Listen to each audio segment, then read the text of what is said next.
Selamat siang semuanya. Jadi hari ini kita lanjutkan perkuliahan kita, yaitu kuliah yang ke-12. Nanti ada soal ya, jadi kalian harus kerjakan. Nanti perhatikan video ini, nanti di video ini, di slide-nya itu ada soal, dan dikumpulkan minggu depan ya. Atau saya masukkan minggu depan ditulis dalam kertas, dan dikumpulkan minggu depan. Baik, kuliah kita, saya akan mulai dari slide kita.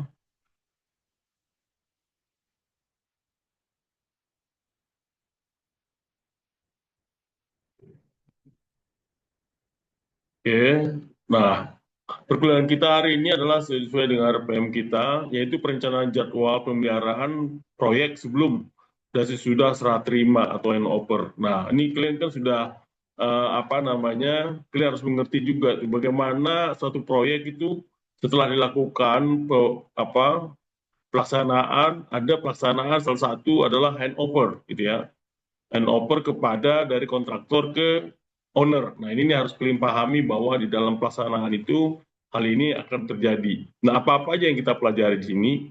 Nah, kenapa kita membahas ini? Itu karena pemeliharaan itu merupakan tulang punggung keberlanjutan kinerja infrastruktur, gitu ya. Karena perencanaan jadwal pemeliharaan, baik sebelum maupun sesudah serah terima proyek itu menentukan apa ya. Jadi ketika kita mau menyelesaikan suatu pekerjaan, pemeliharaan itu penting. Karena itu di situ akan ada keandalan reliability sistem selama masa operasi. Juga ada keamanan nih ya, safety bagi pengguna. Juga adanya biaya efisiensi biaya jangka panjang. Jadi situ dipikirkan bagaimana biaya-biaya pada masa jangka panjang itu yang akan dilakukan, dan juga kepatuhan terhadap standar dan regulasi, serta daya tahan dan umur layanan infrastruktur. Jadi daya tahan dan infrastruktur itu umur layanan infrastruktur tadi ya. Nah, fokus utama kita hari ini apa?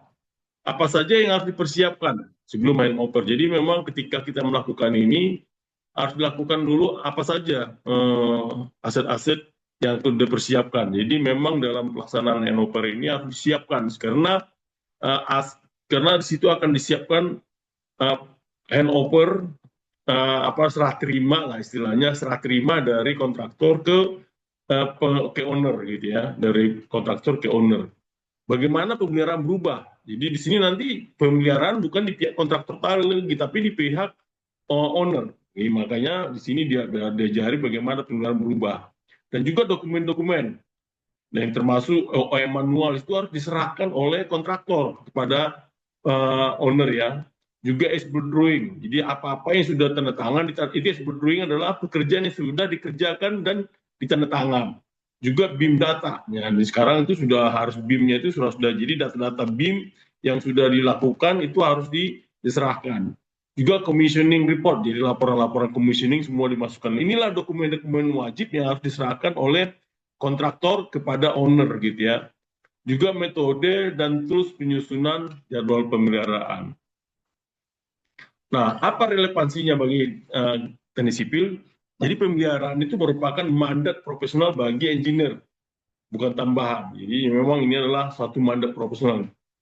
Ini menjadi kompetensi inti dalam pekerjaan, terutama konsultan perencana, kontraktor revisi, atau juga kontraktor design and build, asset manager, facility manager, engineer proyek PPP.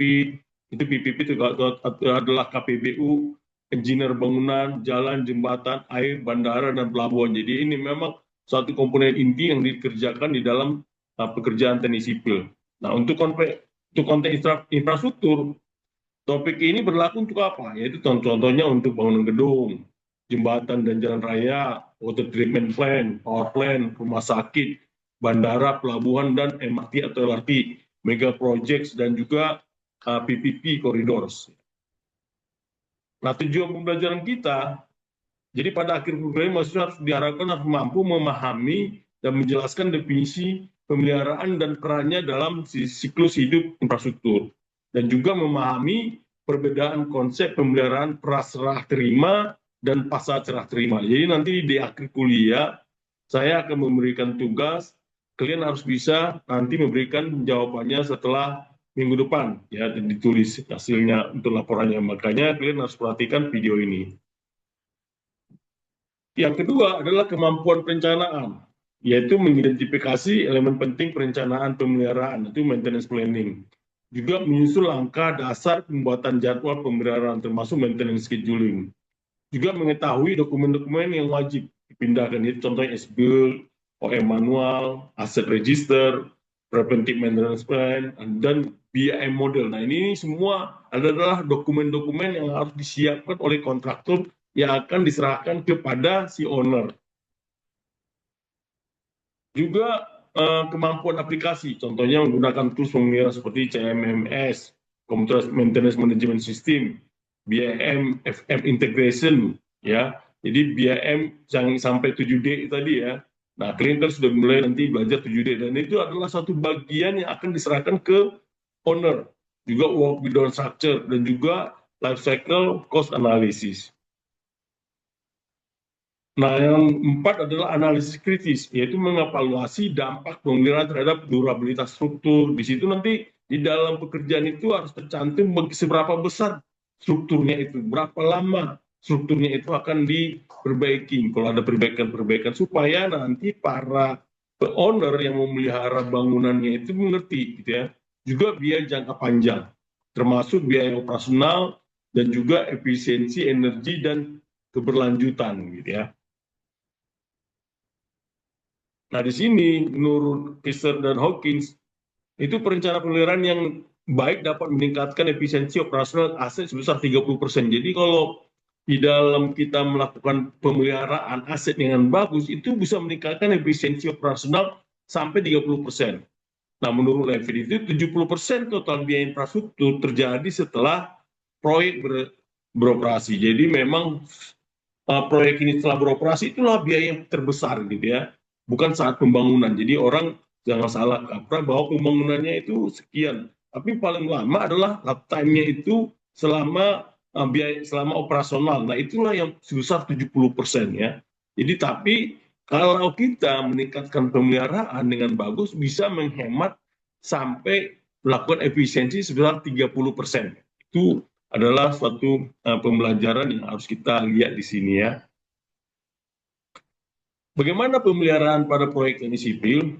Apa itu pemeliharaan? Jadi menurut ISO 14224 dan literatur manajemen fasilitas itu mengatakan bahwa pemeliharaan adalah kombinasi dari tindakan teknis dan administratif yang dilakukan untuk mempertahankan atau mengembalikan aset ke kondisi yang dapat menjalankan fungsi yang dipersyaratkan, gitu ya. Jadi pemeliharaan yang kombinasi dari tindakan. Jadi ada suatu tindakan teknis dan administrasi, gitu ya, untuk mempertahankan atau mengembalikan aset ke kondisi yang dapat dijalankan fungsi yang dipersyaratkan. Itu namanya pemeliharaan. Jadi hasil-hasil yang sudah dilakukan sama kontraktor itu harus diperbaiki, dan juga nanti hasilnya itu terkondisi dengan bagus sehingga bisa dijalankan, gitu ya. Tapi kalau umpama suatu pekerjaan tidak bisa dioperasionalkan, tidak bisa dipelihara, jadi artinya bahwa setiap pekerjaan yang sudah dikerjakan oleh kontraktor di dalam kondisi yang siap menjalankan fungsinya, gitu ya. Ada sesuai dengan fungsinya. Kalau dia gedung, ya dia bisa berupa seperti gedung yang siap dipelihara. Kalau dia berbentuk jalan, dia harus bisa dipersiapkan fungsinya sebagai jalan. Itu yang harus dipelihara. Itu ya cara pemahaman dari pemeliharaan. Nah, kalau kita lihat jenis-jenis pemeliharaan ya, kalau disebut dengan preventive maintenance, yaitu adalah pemeliharaan terencana berdasarkan waktu atau jumlah operasi. Contohnya pengecatan jembatan, inspeksi berkala per 6 bulan, atau ada yang disebut namanya corrective maintenance, yaitu dilakukan setelah terjadi kerusakan. Jadi ada dilakukan corrective maintenance, itu adalah dilakukan setelah terjadi kerusakan, yaitu penggantian pompa air yang gagal. Ada juga disebut predictive maintenance, yaitu menggunakan sensor atau AI dan data analitik untuk memprediksi kapan alat akan rusak.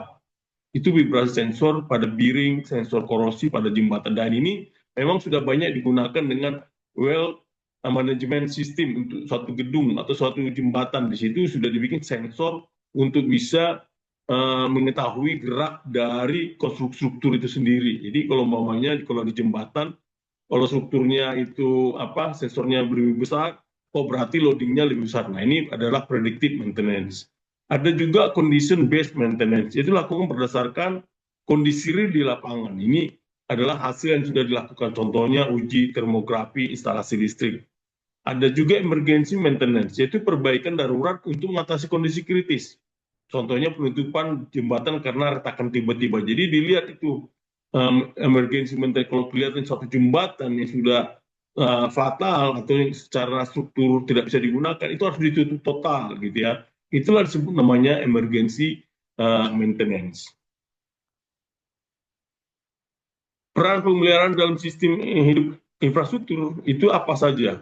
Jadi apa itu pemeliharaan infrastruktur? Jadi menurut moderator tadi, pemeliharaan adalah kombinasi dari tindakan teknis dan administratif yang dilakukan untuk mempertahankan atau mengembalikan aset ke kondisi yang dapat menjalankan fungsi yang dipersyaratkan gitu ya. Jadi peran pemeliharaan dalam siklus hidup suatu infrastruktur gitu ya. Jadi tadi saya sudah sebutkan bahwa itu adalah kombinasi dari teknis ya, teknis dan administrasi yang dilakukan untuk mempertahankan atau mengembalikan aset ke kondisi yang dapat menjalankan fungsi gitu ya. Jadi ya, itulah disebut dengan namanya pemeliharaan.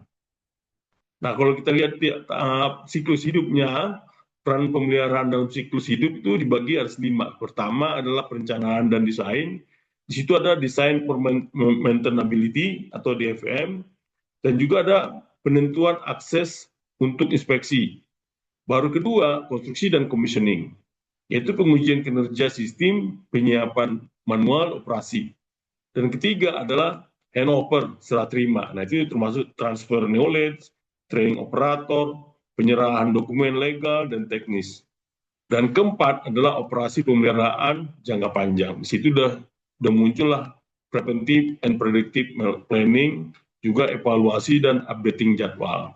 Nah, seterusnya terakhir adalah peremajaan atau retrofit atau decommissioning. Atau disitulah kelihatan dampak umur layanan asetnya, juga termasuk keberlanjutan atau sustainability. Dan inilah disebut namanya siklus hidup dari suatu pemeliharaan. Jadi pemeliharaan itu mulai dari perencanaan, sampai desain, itu juga sampai terus ya, sampai kalau ada konstruksi itu adalah konstruksi artinya pengujian kinerja. Jadi saja pada saat itu ada kerusakan yang harus dilakukan. Nanti di situ juga muncul nanti ada handover ya. Nah, handover inilah dilakukan artinya PHO sampai FHO, baru dioperasi pemeliharaan secara lengkap. Baru itu peremajaan. Itulah siklus hidup dari pemeliharaan. Nah, mengapa pemeliharaan sangat penting? Itu karena apa? Satu, keselamatan, gitu ya, yaitu mencegah kegagalan struktural. Kedua, operasional, yaitu memastikan layanan publik tetap berjalan. Dan ketiga, ekonomi, menurunkan biaya perbaikan mendadak. Dan keempat, regulasi, yaitu memenuhi standar keselamatan, lingkungan, dan teknis. Kelima, keberlanjutan, yaitu memperpanjang umur bangunan dan mengurangi limbah material, gitu ya. Itulah kita sangat penting pemeliharaan ini, karena kalau pemeliharaan itu gagal itu bisa apa namanya, biayanya sangat besar akan dilakukan. Nah, pertanyaan refleksi itu mahasiswa itu apa? Kalau Bapak kalian bisa lakukan refleksinya, bayangkan jika jalan tol utama di kota katakanlah Jakarta tidak dipelihara selama 3 tahun. Contohnya dari sini ya, kalau kalian suka lewat itu jalan tol apa namanya Bintaro ini ya, kalau itu tidak terawat dengan bagus, jalannya berlubang-lubang, kalian kan tidak nyaman gitu ya. Penggunanya juga tidak enak, ekonomi kota juga rusak gitu ya. Juga keamanan struktur, kalau jembatan tidak terpelihara, baru kita juga lewat agak sanksi ya. Dan juga pemerintah itu bagaimana gitu ya, termasuk lingkungan, dan pemerintah juga harus bisa turun tangan melakukan teguran kepada apa SBU-nya gitu ya, pemegang investor jalan tolnya itu. Nah, konsep dasar strategi pemeliharaan apa? Jadi definisi strategi pemeliharaan ini adalah strategi pemeliharaan adalah pendekatan sistematis yang dirancang untuk mengelola aset secara efektif dan efisien sepanjang siklus hidup. Jadi bagaimana merancang suatu pemeliharaan yang baik maksudnya gitu ya, secara efektif maupun efisien. Karena dibilang tadi bahwa selama 70% biaya itu adalah di masa operasional, makanya biaya yang terbesar di situ, makanya dia harus rancang lebih bagus. Tapi apabila tadi biaya pemeliharaannya bagus, akan mendapat efisiensi sebesar 30%. Itu adalah suatu apa namanya masukan terbagus ya pada saat pemeliharaan. Nah, komponen utama strateginya adalah maintainability design, yaitu adalah inklusivitas pemeliharaan sejak tahap perencanaan. Terus reliability engineering, yaitu mengukur keandalan sistem dan komponen. Ada juga maintenance standardization, yaitu standarisasi proses dan prosedur, serta ada namanya aset prioritasi, yaitu fokus pada aset-aset kritis. Jadi aset-aset prioritasi contohnya aset-aset kritis itu contohnya apa? Kalau di jalan itu ya aspalnya yang berlobang gitu ya, itu harus kritis, harus segera diperbaiki. Dan juga kalau disebut dengan maintenance standarisasi, standar-standar prosedur yang harus disiapkan pada saat pelaksanaan standar prosedurnya apa untuk bisa pelaksanaan. Contohnya kalau gedung mau yang terjadi ada retak, standar prosedur yang harus dilakukan apa supaya itu maintenance-nya berjalan dengan bagus. Nah, dampak strategi yang baik itu apa sih? Yang pertama adalah mengurangi total biaya siklus hidup, itu dikurangi atau lesi. Kedua, menurunkan waktu henti. Dan ketiga adalah meningkatkan umur layanan aset. Jadi memang kalau kita melakukan strategi yang baik dalam masa pemeliharaan itu bisa meningkatkan umur layanannya bisa lebih bagus, dijaga lebih bagus, gitu ya. Nah, kalau kita lihat siklus hidup dan titik kritis setelah serah terima ya, titik serah terima ya, bukan siklus hidup proyek dan titik kritis serah terima. Tahapan kedua ada pertama tadi desain awal ya, baru konstruksi, baru pengujian, baru serah terima nih, baru operasional dan operasi, baru peremajaan tadi setelah sebutkan tadi. Nah, konsep dasar pemeliharaan serah terima itu sama dengan titik transaksi kunci. Jadi kalau kita makanya pada saat serah terima itu harus benar-benar gitu ya. Kalau tidak makanya ada istilahnya PHO, professional handover sampai FHO gitu ya. Kalau sudah sampai FHO, masa transisinya ini selesai dengan bagus, pada saat operasionalnya itu bisa berjalan dengan bagus, bisa terkelola. Karena yang melakukan operasional, biaya-biayanya itu akan ditanggung sama si owner. Makanya ada ahli tanggung jawab dari kontraktor ke pemilik atau owner. Nah, ini adalah momen penting untuk menyelaraskan data aset, pelatihan teknis, dan finalisasi jadwal pemeliharaan. Contohnya alat-alat atau itu harus dilakukan. Nah, itu harus ada pelatihan untuk bisa menggunakan alat-alat ini. Jadi ada satu alat yang harus dilakukan dan itu butuh pelatihan. Dan disitulah masanya ketika si kontraktor mau melakukan serah terima, gitu ya. Nah, konsep manajemen aset dan peran pemeliharaan. Nah, apa itu manajemen aset? Manajemen aset adalah pengolahan aset fisik seperti jembatan, pipa, gedung secara strategis untuk memaksimalkan nilai dan layanan sepanjang usia layanan. Jadi, situ apa yang terdalam di dalam itu, seperti jembatan, itu adalah aset fisik ya, aset fisik yang ada, itu harus dilakukan pemeliharaan secara maksimal gitu ya. Itulah disebut namanya manajemen aset.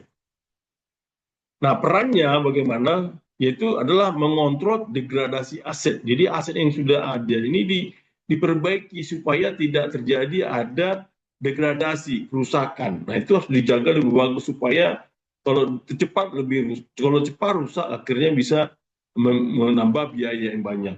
Dan juga menjaga nilai ekonomis dan struktural. Juga mendukung proses audit dan regulasi. Nah, ini kalau proses itu auditnya lebih bagus dan regulasinya benar, itu bisa terlaksana dengan bagus. Nah, indikatornya adalah pertama availability, kemampuannya. Kedua downtime-nya. Ketiga adalah maintenance cost index-nya lebih bagus didapat. Nah, risikonya apa? Risiko kegandalan dan ketidakpastian. Mengapa risiko perlu dimitigasi? Karena apa? Satu, ada kegagalan sistem. Kegagalan sistem artinya adalah kerugian besar secara finansial dan reputasi. Dan kedua adalah tanpa perencanaan risiko, jadwal pemeliharaan akan kacau. Jadi sesuatu risiko ini kalau tidak tergelali dengan bagus akan terjadi namanya kegagalan sistem. contohnya ya dalam satu gedung gitu ya. Jadi ternyata sistemnya tidak berjalan, pintunya otomatisnya nggak berjalan karena ada pintu otomatis setiap pintu dan listriknya tidak berjalan dan itu merusak semuanya, akan menjadi suatu kerugian yang besar tidak berjalan semua. Dan ini tentu akan menjadi suatu bagian dari risiko itu sendiri. Contohnya tadi listrik yang nggak berjalan atau sistem sistem apa namanya sistem yang ada di dalam gedung itu sendiri gitu ya, cukup banyak gitu terus, mulai dari AC ya kan, plumbingnya. Nah nanti kalian akan pelajari nanti ketika kalian membuat BIM 7D-nya. Di BIM 7D itulah sistem yang ada. Kalau umpamanya nanti di BIM 7D-nya nggak jalan, nah itulah akan mengakibatkan kerusakan di dalam satu sistem pemeliharaan nantinya.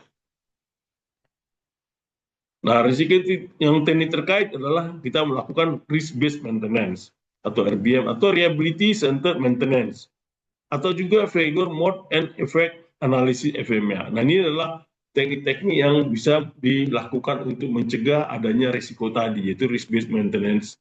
Jadi ada juga Reliability Center Maintenance. Jadi pemeliharaan itu berdasarkan risiko, pemeliharaan berdasarkan keandalan, dan juga ada melihat dari analisis kalau ada dampak dan kegagalan itu dicek. Nah, itu adalah salah satu teknik-teknik yang digunakan untuk mencegah adanya risiko-risiko di bangunan. Nah, peran pentingnya, pemangku kepentingan ini, pra dan pasca handover apa-apa saja. Nah, siapa saja stakeholder-nya? Jadi, tahap pra handover. Nah, di itu pasti stakeholder-nya adalah kontraktor revisi atau kontraktor desain and build gitu ya. Nah, itu apa yang dilakukan? Yaitu menyiapkan dokumen, OM, dan pelatihan.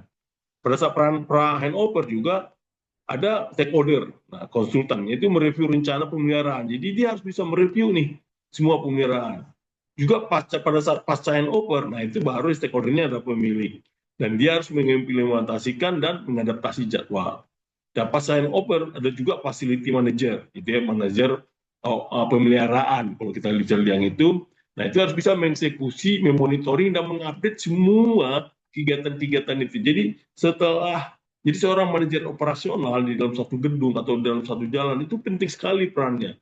Karena dia harus menjaga setiap tahun biaya-biaya yang harus disiapkan. Gitu. Jadi itu memang suatu tantangan buat para manajer-manajer ya. Jadi kalau kalian juga masuk di dalam kerja, jangan cuma di kontraktor aja, di satu apa namanya di gedung juga boleh sebagai pemeliharaan, dan ini fungsinya sangat besar kalian fungsinya karena dia harus memaintain setiap gedung yang ada yang akan dia kerjakan gitu ya.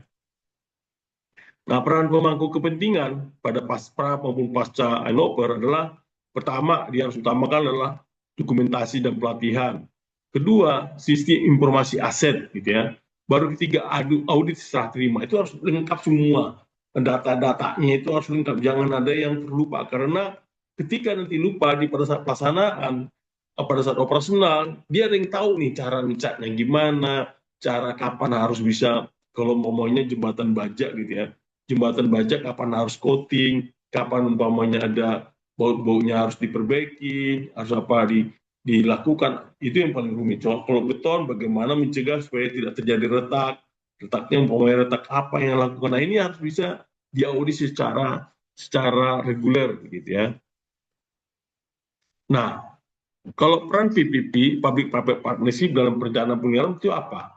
Nah, PPP adalah kemitraan publik, atau kalau kita di Indonesia namanya KPBU, adalah model pembiayaan dan pengelolaan infrastruktur di mana sektor swasta berkontribusi terhadap pembangunan dan operasi jangka panjang. Jadi dengan PPP ini itu sangat berfungsi sekali pada masa operasional, dan pemeliharaan ini adalah pihak swasta yang mengerjakan, membangun juga pihak swasta, yang mengerjakan OM-nya juga pihak swasta. Tapi secara ini adalah punya pemerintah, contohnya jalan tol gitu ya. Jalan tol kan sebenarnya itu adalah milik pemerintah karena pemerintah nggak bisa bangun, nggak punya uang yang cukup untuk membangun jalan tol panjang, makanya dibikinlah PPP, Public Private Partnership atau KPBU. Nah, tapi si swasta ini dikasih kewajiban membangun dan juga kewajiban untuk memelihara selama masa konsesinya. Itulah disebut dengan namanya KPBU tadi.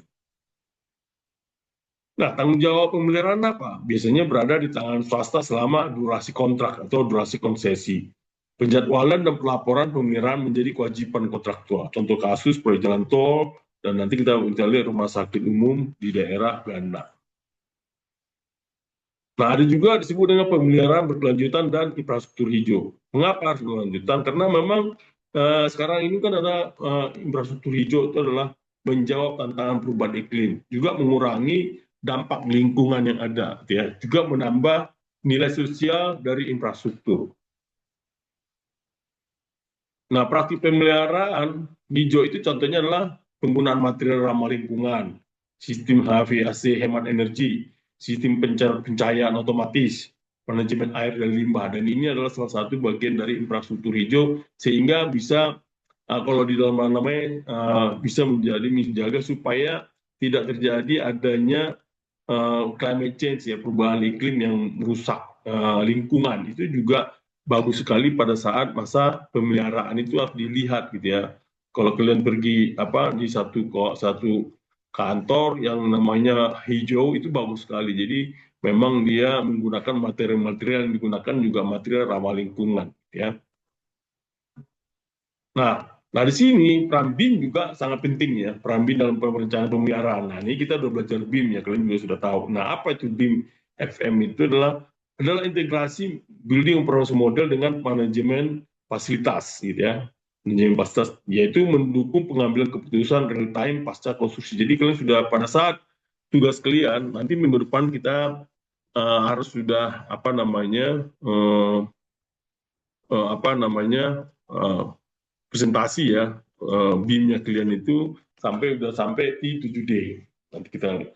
Fitur utamanya adalah data geometris dan non geometris aset. Ada track history pemeliharaan dan juga ada integrasi dengan CMMS IoT. Nah, manfaatnya adalah adanya transparansi data yang handover, penjadwalan berbasis kondisi real dan efisiensi operasional. Jadi BIM ini sangat penting sekali.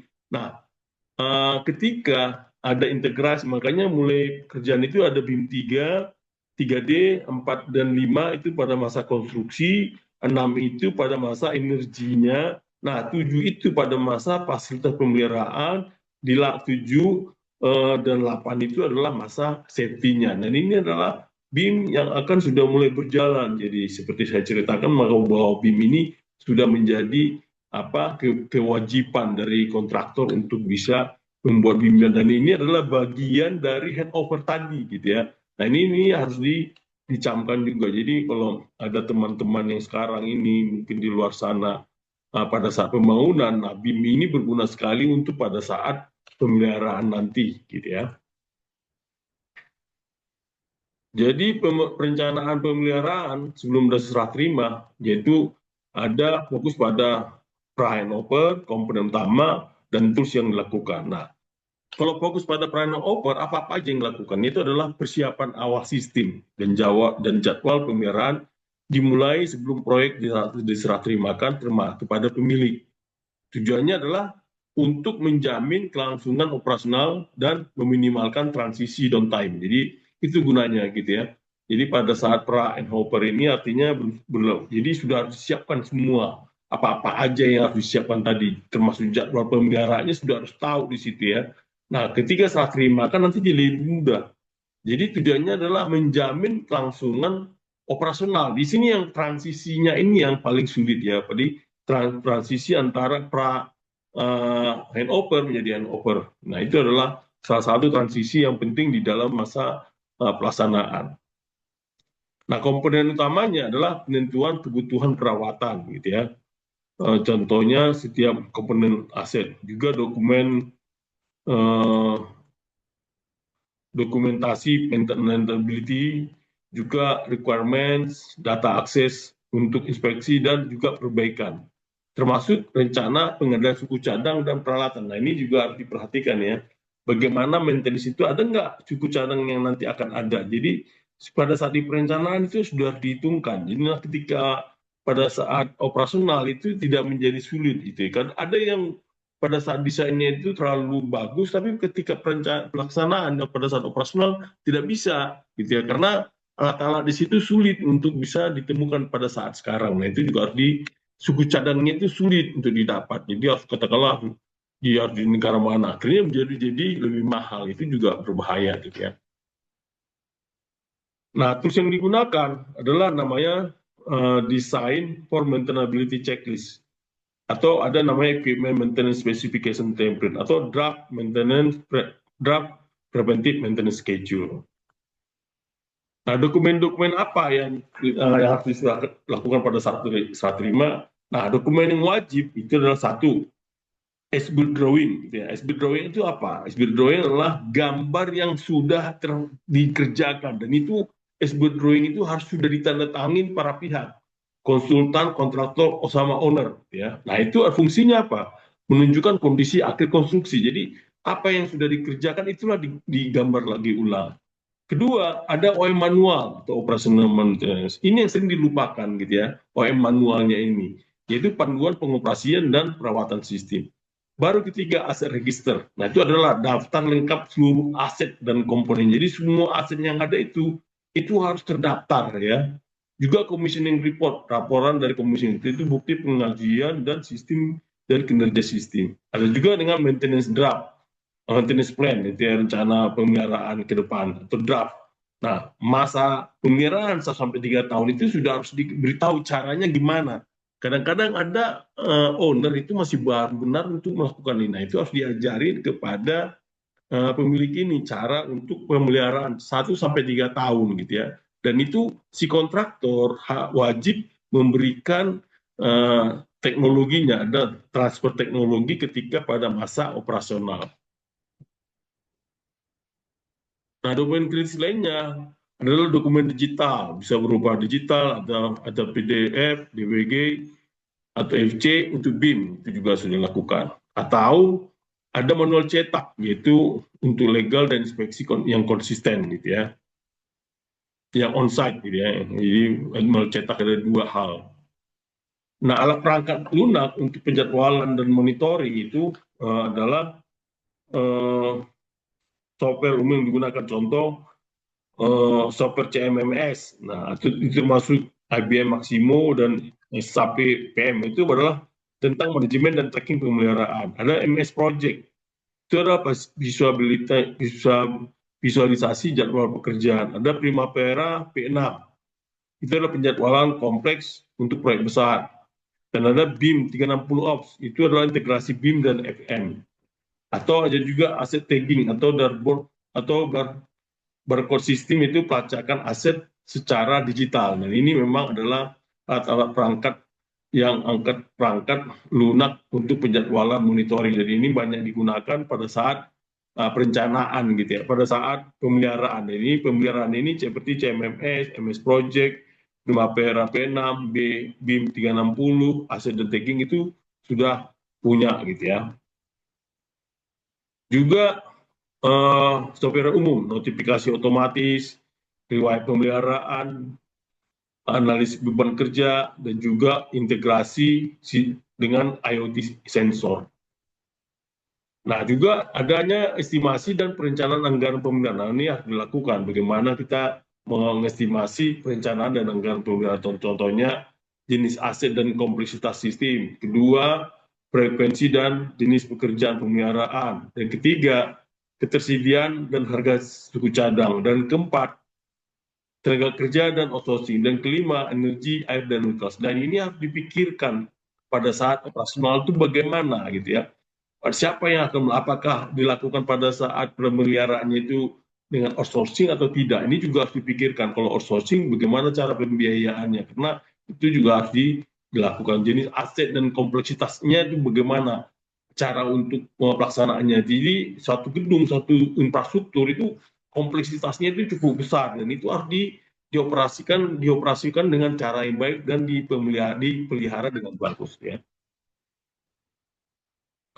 Nah, metode estimasinya ada yang namanya activity based costing, atau ada juga namanya life cycle cost analysis, dan juga ada namanya cost benchmarking. Nah, Di sini dibutuhkan juga namanya monitoring, audit, dan review jadwal pemeliharaan. Contohnya tujuannya adalah apa? Memastikan pemeliharaan dilaksanakan sesuai jadwal.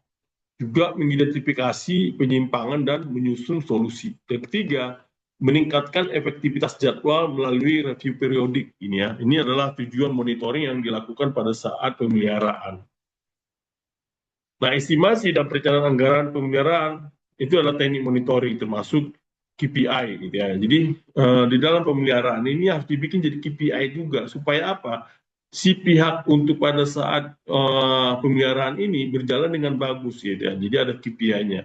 Ada mean time between failures, ada maintenance cost per asset. Ada juga preventif dan corrective ratio. Jadi antara preventif dengan korektif rasionya berapa. Kalau lebih banyak upaya korektifnya, artinya itu adalah harus diperbaiki lebih bagus. Tapi kalau preventifnya bagus, berarti lebih bagus. Baru dilakukan audit pemeliharaan tahunan. Jadi pemeriksaan di inspeksi setiap pemeliharaan yang ada. Dan juga adanya penggunaan dashboard interaktif. Nah, kalau umpamanya ada suatu perusahaan yang sudah memiliki sistem yang bagus, ini lebih mudah untuk bisa mempelajari dan mengecek model pemeliharaan yang dilakukan. Adanya juga integrasi sistem fasilitas. Apa itu sistem facility management? Itu adalah sistem terpadu untuk mengelola aset fasilitas ya dan layanan pendukung operasional sehari-hari. Hubungannya dengan itu apa? Jadi FM memerlukan input jadwal pemeliharaan. Jadi facility management itu dia memerlukan input gitu ya. Nah, di situ akan muncul jadwal pemeliharaan yang muncul. Berapa lama ini harus dilakukan? Di lokasinya di mana? Dan itu harus dimasukkan. Juga kolaborasi antara pemilik, pengguna maupun FM itu sangat penting karena facility management ini dia harus bisa menjaga operasional pelaksanaannya pada saat dikonstruksi. Ini bagaimana cara supaya biaya operasionalnya bisa lebih efisien. Nah, teknologi yang mendukung adalah ada namanya CAFM, itu Computer Aided Facility Management. Ada juga IoT based monitoring system dan juga aplikasi mobile inspeksi lapangan. Jadi ada aplikasi mobile inspeksi lapangan, ada IoT based monitoring system, dan ada CAFM, nah Computer Aided Facility Management ini. Dan ini adalah hal-hal yang digunakan ketika melakukan pemeliharaan di infrastruktur ya. Contohnya, kita ngambil contoh sini, yaitu studi kasus infrastruktur perkotaan, transportasi dan pemeliharaan jalan raya. Contohnya, proyek jalan di kota kecil di Utah, di Amerika Serikat, yaitu menggunakan sistem manajemen pemeliharaan infrastruktur transportasi GHD, infrastruktur maintenance support. Nah, jaringan jalan sepanjang 200 km dengan elemen lain seperti berambu, lalu lintas, dan lampu jalan. Ada juga sistem formal belum diterapkan dengan baik, jumlah tenaga dan anggaran terbatas. Nah, poin pembelajarannya adalah penjadwalan preventif dan korektif. Studi menunjukkan bahwa 61% waktu engineer diarahkan ke pemeliharaan jalan raya, namun anggaran tidak cukup gitu ya. Kedua, peran inventaris dan kondisi aset tanpa data kondisi dan riwayat pemeliharaan. Jadi sulit untuk prioritaskan. Implikasinya apa? Sebelum sudah serah terima. Pada saat operasi, pemeliharaan harus sudah dipersiapkan sebelum serah terima agar tidak terjadi backlog. Nah, ini harus benar-benar dijaga supaya tidak terjadi gap antara serah terima dengan pada saat nanti operasional gitu ya. Nah, catatannya apa? Jadi saat merencanakan pemeliharaan jalan raya penting memperhitungkan kondisi awal, frekuensi pemeliharaan, waktu pengerjaan anggaran, dan beban lalu lintas. Yaitu untuk proyek infrastruktur kampus atau kota di Indonesia. Analoginya, contohnya jalan kampus, trotoar, maupun sistem drainase. Nah, studi kasus kedua adalah megaproyek bendungan dan risiko pemeliharaannya. Contohnya, infrastruktur besar seperti bendungan. Nah, tanpa tangan operasi jangka panjang dan pemeliharaan kritis agar keselamatan terjaga. Contoh literatur opportunist Indian Planning and Management Communication Practitioner Handbook for Large Water Kalian bisa buka di sini ya. Nanti kalian bisa cek di internet juga bukunya ada. Nah, pembelajaran kita bisa lihat di sini adalah apa? Yaitu adalah transfer dokumen handover itu sangat penting. Jadi ketika mau melakukan transfer, itu dokumen-dokumennya itu sangat penting. Contohnya adalah manual OM, data instrumentasi, kondisi. Suatu contohnya di bendungan yang sangat besar, tanpa adanya manual itu, bagaimana cara melakukannya, siapa yang akan mengoperasikannya, bentuknya bagaimana, nah itu harus ada. Juga risiko kerusakan laten, contohnya korosi, retak, sedimentasi, dan harus dipantau secara berkala. Ketiga, jadwal pemeliharaan pasangan over, yaitu pemilik atau operator harus siap dengan jadwal preventif dan prediktif maintenance. Jadi di sini pada saat itu harus siap gitu ya. Jadi jangan melakukan operasional kalau kita belum siap semuanya gitu ya. Karena risikonya akan besar gitu ya. Kalau kita tidak mampu memelihara hasil pekerjaan itu sendiri, hasil dari pekerjaan itu harus dioperasional. Kalau kita nggak siap, lebih bagus ditunda sampai kita memahami benar-benar cara untuk mengoperasikan uh, infrastruktur yang akan kita kerjakan. Contohnya apa yang kita pelajari di sini adalah bahwa teknik sipil harus memahami bahwa proyek besar tidak hanya selesai setelah konstruksi. Pemeliharaan adalah bagian utama agar aset tetap aman dan berfungsi. Inilah gunanya kita belajar di sini bahwa kita tidak otomatis hanya belajar tentang apa itu konstruksi, tapi juga kita harus belajar tentang pada masa operasional maupun pemeliharaan yang ada. Contoh ketiga adalah skema PPP dan tanggung jawab pemeliharaan. Di sini contohnya ada proyek kemitraan KPBU di mana pemeliharaan menjadi bagian kontrak jangka panjang. Misalnya laporan untuk pengaturan pemeliharaan dalam proyek infrastruktur PPP. Nah, poinnya pembelajaran adalah dalam skema PPP, pihak swasta sering diberi tanggung jawab untuk keep in good condition. Jadi selalu dalam kondisi terbagus selama masa periode konstruksi. Kalau di Indonesia ada namanya PMS, pemeliharaan SPM, ya, standar pelayanan minimum. Jadi di standar pelayanan minimum ini adalah standar pemeliharaan yang sudah standar minimum, contohnya kayak kesehatan, jalan, dan juga pelaksanaan, dan juga operasi masa operasional itu ada dibikin supaya kalau itu nggak sesuai maka tidak ada kenaikan tarif tol. Contohnya demikian. Nah, pada saat jadwal pemeliharaan harus diikat dalam kontrak, gitu ya, termasuk nanti jika performa aset menurun.